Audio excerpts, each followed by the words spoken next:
Where the willingness is great, the difficulties cannot be great. Tardiness often robs us opportunity, and the dispatch of our forces. Men shrink less from offending one who inspires love than one who inspires fear. Of mankind we may say in general they are fickle, hypocritical, and greedy of gain.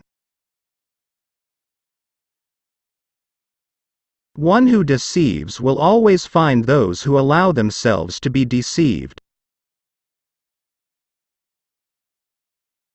Men intrinsically do not trust new things that they have not experienced themselves. Everyone sees what you appear to be, few experience what you really are.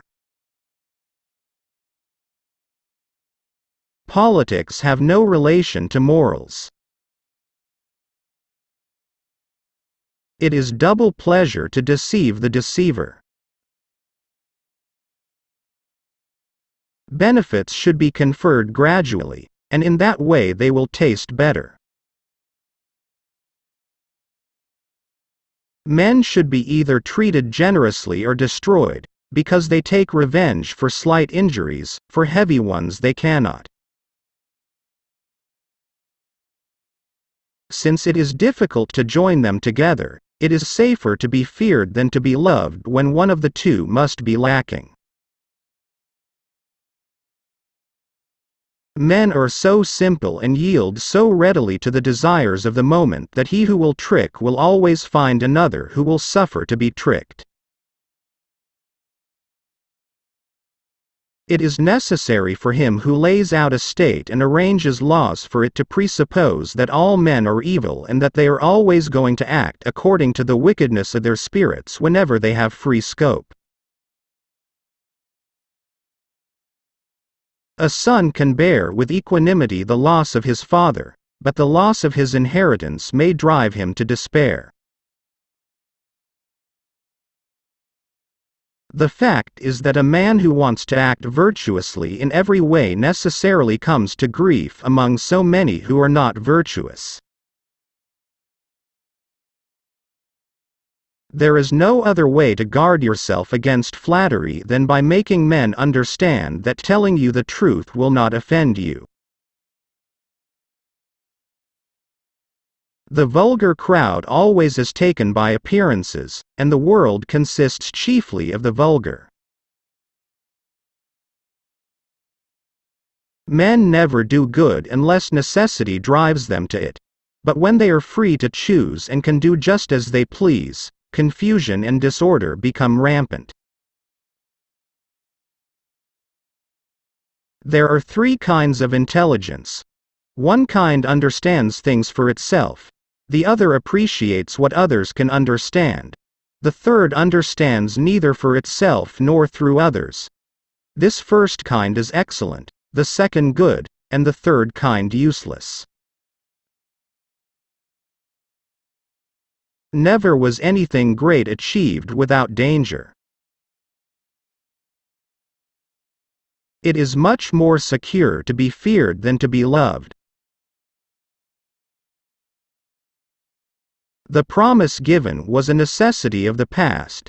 The word broken is a necessity of the present. We cannot attribute to fortune or virtue that which is achieved without either. One change always leaves the way open for the establishment of others.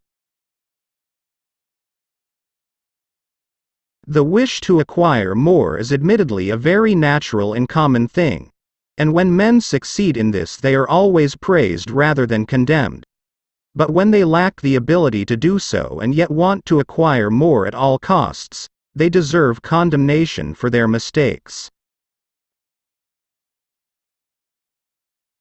The lion cannot protect himself from traps, and the fox cannot defend himself from wolves. One must therefore be a fox to recognize traps, and a lion to frighten wolves. Never attempt to win by force what can be won by deception. Whosoever desires constant success must change his conduct with the times. Appear as you may wish to be. Wisdom consists of knowing how to distinguish the nature of trouble, and in choosing the lesser evil. In conclusion, the arms of others either fall from your back, or they weigh you down, or they bind you fast. Everyone who wants to know what will happen ought to examine what has happened. Everything in this world in any epoch has their replicas in antiquity. It is better to act and repent than not to act and regret. Nature creates few men brave, industry and training makes many. For, in truth, there is no sure way of holding other than by destroying. God creates men, but they choose each other. Occasionally words must serve to veil the facts. But let this happen in such a way that no one become aware of it, or, if it should be noticed, excuses must be at hand to be produced immediately. The first method for estimating the intelligence of a ruler is to look at the men he has around him.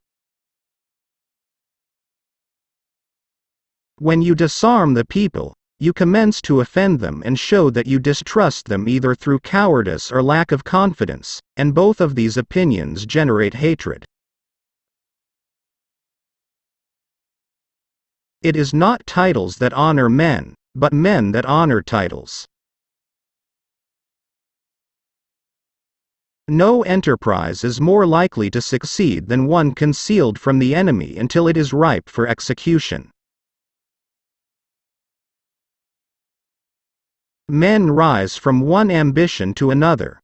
First, they seek to secure themselves against attack, and then they attack others. I'm not interested in preserving the status quo. I want to overthrow it. Princes and governments are far more dangerous than other elements within society.